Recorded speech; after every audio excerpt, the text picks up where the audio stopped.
जय हिंद साथियों।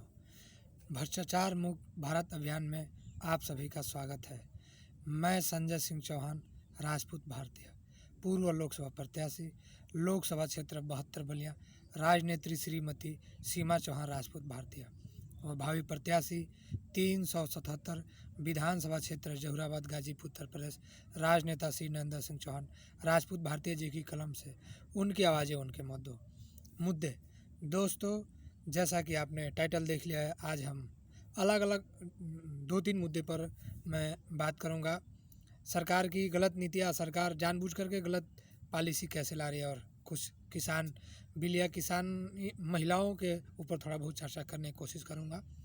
हालांकि मैं चाहता था कि अलग अलग वीडियो इनका लेकर आऊँ, लेकिन समय का अभाव है। जैसा कि आप देख रहे हैं, मैं खुले आसमान के नीचे वीडियो बना रहा, इसलिए मेरी मजबूरी है और इसके कई कारण हैं जो मैं इस वीडियो में नहीं बता पा रहा। तो और मेरा गला बैठ गया था थोड़ा स्वास्थ्य के चलते, तो अब थोड़ा बहुत समय लग रहा, काफ़ी दिनों से वीडियो नहीं लेके मैं आ पाया। आप लोगों को लगता है कि भ्रष्टाचार मुक्त भारत अभियान में यह वीडियो सही है, तो इसको ज़्यादा से ज़्यादा लोगों में शेयर करिए। और आपका अधिकार के लिए वीडियो बनाई जाती है, ये नेता आपके लिए लड़ते हैं तो इनकी आवाज़ें बनिए। और लगता है कि नेता दोनों झूठ बोलते हैं, गलत है, तो इस वीडियो को भ्रामक प्रचार करने से बचिए। आइए शुरू करते हैं। जय हिंद साथियों, सबसे पहले तो हम बात करेंगे नेताओं को मिलने वाले चंदा। आपने देखा होगा, एक तरह का एक बॉन्ड आता है जिसको इलेक्ट्रल बॉन्ड बोलते हैं। जैसे मान लीजिए आप किसी को चंदा दे रहे हैं, किसी भी नेता को 2,000, 10,000, 20,000, 50,000, तो आप उसका बैंक में जाएंगे और उस बैंक को पैसा देंगे और बोलेंगे भाई मुझे एक बॉन्ड बना के दो, इलेक्ट्रॉल बॉन्ड। थोड़ा बहुत नाम बोलने में मुझे हल्का सा कन्फ्यूजन हो रहा, लेकिन यही है। जबान लड़खड़ा रही मेरी, क्योंकि मैं पहले ही बोला कि गला थोड़ा सा मेरा ख़राब है, इस वजह से। तो होता क्या है कि वो जो भी बॉन्ड लेके आता है और वो क्या करता है कि उस नेता को देता है, उस पार्टी को देता है, और वो पार्टी वाले क्या करते हैं कि उसको कैश में बदल लेते हैं, फिर वो बैंक में लेके जमा करते हैं, आ जाता है। इसी तरह से लगभग सारी राष्ट्रीय या राज्य स्तर की पार्टियाँ चंदा का पैसा लेती हैं और अपना काम करती हैं। लेकिन अगर यही बात कहें कि हम चंदा दिखाओ, बताओ कितना आता है, तो बताती नहीं है, हालांकि गलत है। आरटीआई में आप याचिका दायर करेंगे तो ये इसके अंतर्गत नहीं आता है, जबकि रूल होना चाहिए, अधिकार होना चाहिए कि भाई कौन सा व्यक्ति ने कितना कितना, किस पार्टी को कितना फंड यानी चंदा दिया है, कहाँ से है। अब इसका नाम गोपनीय रखा जाता है, क्योंकि पार्टी में ही थोड़ा बहुत कार्यकर्ता रहते हैं या जो भी उसके पदाधिकारी रहते हैं वही इसका मेंटेन करते हैं। आरटीआई डालने पर पार्टी के लोग बोलते हैं कि भाई हम तो सारा ब्यौरा निर्वाचन आयोग को दे देते हैं। अब आप लोग जानते नहीं हैं, क्योंकि निर्वाचन आयोग तो कोई भगवान है नहीं भाई। निर्वाचन आयोग तो आपसे ही है, यानी आम जनता से आम जनता है तभी निर्वाचन आयोग। भाई लोकतंत्र का मतलब तो यही है। तो लोकतंत्र में एक तो सबसे बड़ी कमी होती है कि लोग जान नहीं पाते हैं कि इस पार्टी के पास कितना चंदा कहाँ कहाँ से आया है। हालांकि होना चाहिए, लेकिन बहुत रेयर कंडीशन में एक आध दो बातें सामने आ पाती है, 99% नहीं आ पाती है। ये बड़े पैमाने पर भ्रष्टाचार लगभग हर बड़ी पार्टियों में किया जाता है, और यही कारण है कि ये सांसद विधायक खरीदते हैं। आपने देखा होगा वर्तमान सरकार में भी, पिछली सरकारों में भी ऐसा काम होता है। बहुत कभी सांसद विधायक मंत्री वगैरह बिकते हैं। और जब कोई प्रत्याशी चुनाव लड़ता है तो उसका चुनाव आयोग ने बना रखा है कि लिमिट है 20 लाख, 30 लाख, 70 लाख तक, ऐसे ही है। लेकिन केवल वो प्रत्याशी के लिए। आप जैसे कोई फिल्मी दुनिया का कलाकार हो या बढ़िया कोई अभिनेता हो, नेता हो, मंत्री हो, तो ये जो स्टार प्रचारक आते हैं, इनका पैसा नहीं जुड़ता, ये पार्टी फंड से ही जाता है। अब ये तो गलत है भाई। आप करोड़ों खरबों लाखों पार्टी प्रचार में खर्च करते हैं, तो इसका एक बाउंडेशन होना चाहिए। ये आप सबका पैसा है, बिना मतलब की पार्टियां पैसा खर्चा करती हैं, चोरी चोरी। हो सकता हो कहीं अतिवादी संगठनों से पैसा मिलता हो सकता हो कोई पूंजीपत कंपनी वाले इनको पैसा देते हो अपने लाभ के लिए। क्योंकि देखिए, कोई व्यक्ति किसी को जब पैसा देगा तो जाहिर सी बात है थोड़ा बहुत उसके मन में लालच होगी कुछ ना कुछ काम करने से। और यही कारण है कि पार्टी वाले चंदा लेते हैं और पूंजीपतियों का काम करते हैं। कहीं ठेका का काम, बहुत सारे ऐसे इलीगल काम किए जाते हैं। मैं इस वीडियो में जानबूझ करके नहीं बोल रहा, क्योंकि कुछ सारी चीज़ें गोपनीयता देखी जाती है, मेरी मजबूरी है। और मैं दूसरा बात करूँगा कि भाई इसमें जनता को गुमराह करते हैं नेता और ऐसे ही लोग, क्योंकि भाई ओपन होना चाहिए कि कितना कितना चंदा लिया, और इस पर रोक लगनी चाहिए। इन्होंने कई नियम कानून लगाए, लेकिन ये गलत है। अब दूसरा हम बात करते हैं सरकार ने एक योजना लेकर आई है, पीएम वाणी वाईफाई। कहने का मतलब है कि सरकार ने बोला है कि भाई आप देखा होगा आपने कि दुनिया के कैलेंडरों में 30 दिन का होता है और ज़्यादातर कंपनी आपसे 28 दिन का ही महीना बता रही हैं और ले रही हैं रिचार्ज भी, और पैसा तो ले रही हैं ये वाईफाई या 4G डाटा का, लेकिन बहुत जगह तो मैं कहूँ 2G की भी स्पीड नहीं चल पा रही है, 1G की स्पीड चल पाती है। तो एक तो ये मिली भगत रहती है, ट्राई भी इसमें मिली भगत है, ऐसे ही ये घोटालेबाज कर रही है कंपनियां। तो अब जब वाईफाई या पीएम वाणी, तो पीएम वाणी का मतलब है कि भाई जो नेटवर्क लो है, भाई पूरे भारत में या विश्व में इसका सुविधा दिया गया है तो 9वें स्थान पर भारत है, लेकिन बेहतर क्वालिटी की बात की जाए, गुणवत्ता की बेहतर, तो 82 देशों की सूची में 78वें स्थान पर है। अब इसको सुधार करनी है, सरकार लाई थी पीएम वाणी, अब पीएम वाणी ला तो दी। अब सिस्टम समझिए, जैसे पहले ज़माने में आपने देखा होगा कॉलिंग वाला फ़ोन था एक STD PCO वाला, कि कोई लोकल कॉल वाला फिर मिलाता था तो स्टूडियो से बात करता था, तो तभी बात हो पाती थी। तो जो PCO वाला होता था एक दूसरे की बात गोपनीय था वो भी थोड़ी सुनता था। वैसे ही है ये पीएम वाणी। ये पीएम वाणी आएगी और सेम PCO जैसा खुलेगा, इसका कोई फ्री चार्ज वगैरह नहीं है, फ्री है, लेकिन जो इसका सिस्टम रखेगा तो थोड़ा बहुत चार्ज ले करके जो है कि आपको वाईफाई सुविधा देगा, डाटा इंटरनेट। तो ये नेता करें कि मान लीजिए सरकार जब इतना कुछ कर रही है और ये फैला रही है, इससे अच्छा बेहतर गुणवत्ता का डाटा ही कर देती। आजकल तो लगभग 40% या 50% लोगों के पास एंड्रॉयड मोबाइल है और ग्रामीण इलाकों में भी लगभग 10% हो ही गया है। तो सरकार ये बस केवल जो है कि फालतू के पैसे लगा रही है और सही दिशा में काम नहीं कर रही। इनका कहना है कि सरकार इन मुद्दों पर फेल है, क्योंकि देखिए डाटा का पैसा जनता दे रही है और हर एक उपभोक्ता दे रहा है, लेकिन जैसी स्पीड होनी चाहिए नहीं पा रहा है। तो ट्राई पर दबाव बनाने की जगह, सरकार को नई नीति लाने की जगह ये वाईफाई पीएम वाणी नहीं लेके आनी चाहिए थी, ये फेल थी। ऐसे ही सरकार ने एक और योजना लाई है पेट्रोल पर। पेट्रोल में पहले 10% जो है कि एल्कोहल मिलाया जाता था। आप लोग नहीं जानते हैं, बात सुनने में आपको अचरज होगी। एल्कोहल का कई जगह काम होता है, कहीं मेडिसिन बनती है, कहीं घुटने वगैरह में दर्द में बहुत सारे ब्यूटिशियन भी लगाते हैं महिलाएं, चेहरे को क्लीन करने के लिए दवा के तौर पर यूज़ की जाती है, और बालों में शाइनिंग लाने के लिए भी एल्कोहल का यूज़ किया जाता है, लेकिन बिल्कुल बूंद की तरह, दवा की तरह। ऐसा नहीं कि बस शरबत है, शरबत होने में कोई भी चीज़ जब ज़्यादा होता है तो नुकसान करता है, इसलिए वैसा नहीं करना है।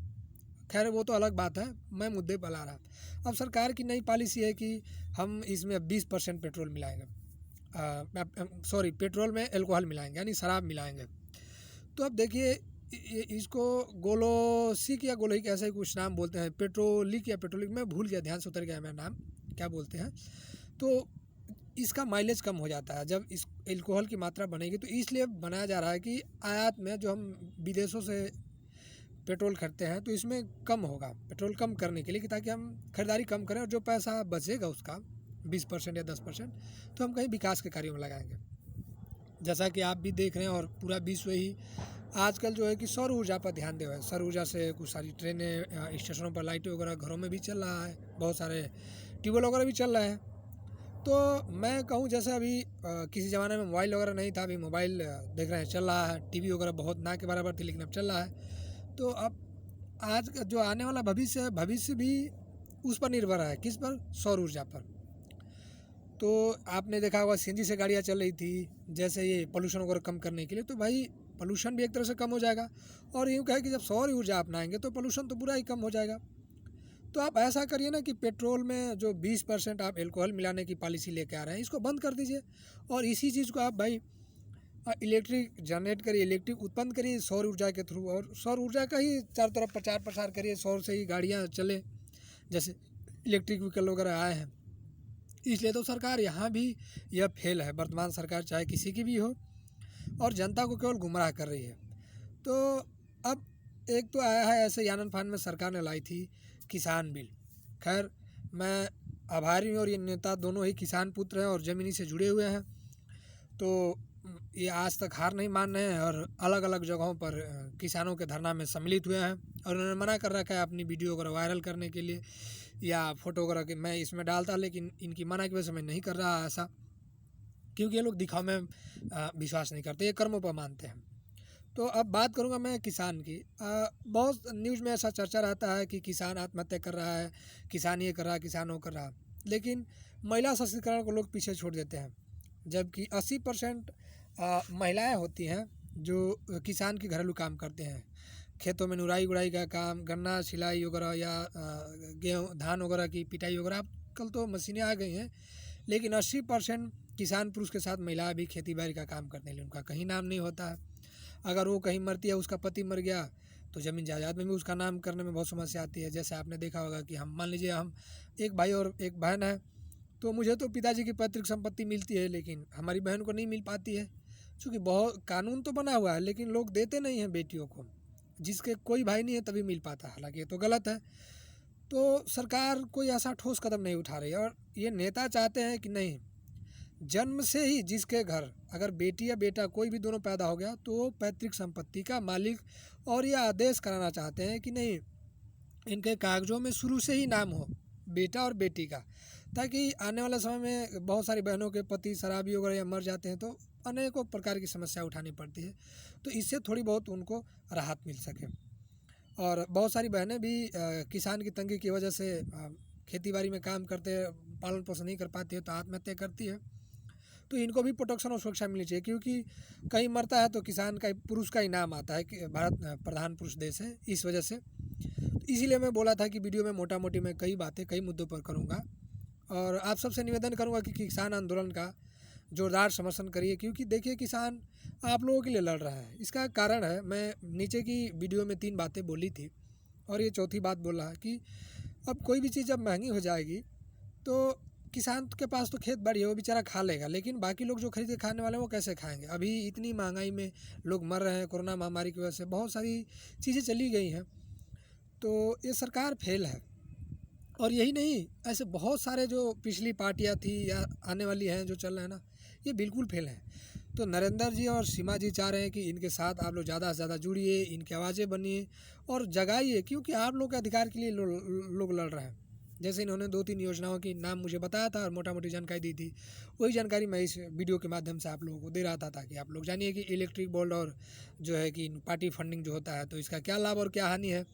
और स्टार प्रचार जो करते हैं तो एक तो फाउंडेशन दिखा देता है निर्वाचन आयोग, लेकिन गलत होता है वहाँ। ये करोड़ों खरबों रुपए खर्च करके सांसद विधायक खरीदते हैं, हालांकि जितना खरीदते हैं इतने में इन्होंने शिक्षा पर कहीं ध्यान नहीं दिया, स्वास्थ्य पर ध्यान नहीं दिया और महिला सशक्तिकरण पर ध्यान नहीं दिया। केवल अफवाहें, केवल ज़मीन में लाते नहीं, बस कागजों में बोल देते हैं, चाहे वो कोई भी नेता किसी पार्टी का हो। तो ये नया नेता है, नया युवा है, आप लोगों की आवाज़ बन रही है, इनके साथ आवाज़ में आवाज़ बनिए। क्योंकि इस वीडियो में मैंने 3-4 बातें अलग अलग बातें बताई थी, जैसा कि इन्होंने कहा था। मैं चाहता था कि अलग अलग टॉपिक पर मैं वीडियो लेके आ पाऊँ, लेकिन स्वास्थ्य खराब के कारण मैं नहीं ले पा रहा, और बहुत सारी बातें हैं जो नहीं कह पा रहा मैं। और आप सबसे विनती करूँगा कि किसानों के साथ रहिए, आप सरकार को दबाइए, आप सरकार जो है कि किसान आंदोलन को ख़त्म करने की कोशिश करिए, किसानों को उल्टे सीधे बातें बोलिए, सरासर गलत है। मैं भी एक किसान पुत्र हूँ, तो किसान अन्नदाता होता है, सभी का पेट भरता है। अब लोगों के अलग अलग मायने हैं तो उसका तो मैं दूर नहीं कर सकता, लेकिन अब अपने मन से सोच कर देखिए और अन्य विश्व के देशों से तुलना करके देखिए कि हम कहाँ हैं। हमारे यहाँ भ्रष्टाचार बहुत है, नेता भी आजकल बहुत ज़्यादा बिक रहे हैं, बहुत ज़्यादा सत्ता परिवर्तन हो रहा है, सिर्फ ये अपनी कुर्सी का लालच मोह में है, बाकी कुछ नहीं है। ये जो आजकल के नेता हैं, मीडिया भी बिकाऊ हो गई है। तो आप लोग सोशल मीडिया बनिए और यूट्यूब, ट्विटर, इंस्टाग्राम में आप शेयर करिए इस बातों को, ताकि जनता की आवाज़ ये दोनों नेता बन सके। और आप जितनी सुविधाएं चाहती है, नेता चाहते हैं कि ज़्यादा से ज़्यादा महिला सशक्तिकरण हो, और ये इलेक्ट्रॉन बॉन्ड जो हो रहा है ये RTI के दायरे में आए भाई, इसको बताया दिखाया जाए कि भाई क्या घोटालाबाज कर रहे हैं। और जो स्टार प्रचारक है ये भाई अपने खर्चे पर जाए और इनका खर्चा बिल्कुल शो किया जाए कि हाँ इतना है, नहीं तो ये तो खरीद फरोख्त करते हैं, तो ये तो देश को बेच रहे हैं। आपके बच्चों के भविष्य खिलवाड़ करिए, पैसा आपका है भाई, आप लोग टैक्स देते हैं। कैसे? मान लीजिए आप माचिस लेते हैं, कपड़े लेते हैं, तो हर जगह टैक्स लगा हुआ है, कोई डायरेक्टली टैक्स देता है, कोई इनडायरेक्टली देता है, तो देते आप सब हैं, चाहे अमीर हो या गरीब हो। और इसका ये नेता दुरुपयोग करते हैं उल्टे सीधे कानून बना करके। बातें बहुत हैं, आज इस वीडियो में इतना ही बात करूँगा। जय हिंद, जय भारत।